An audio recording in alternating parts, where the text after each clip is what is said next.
How to bet on same game parlays in FanDuel.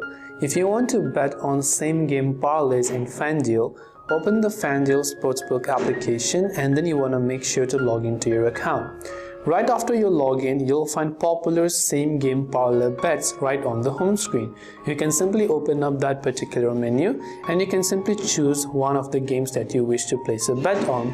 Now once you've done that, once you tap on the same game parlay option and tap it, again you can go to the same game parlay option. Now you have to simply add selections, which means to choose multiple bets from the same game, example money line, player props, total points, spreads, and your picks will be added to the parlay automatically.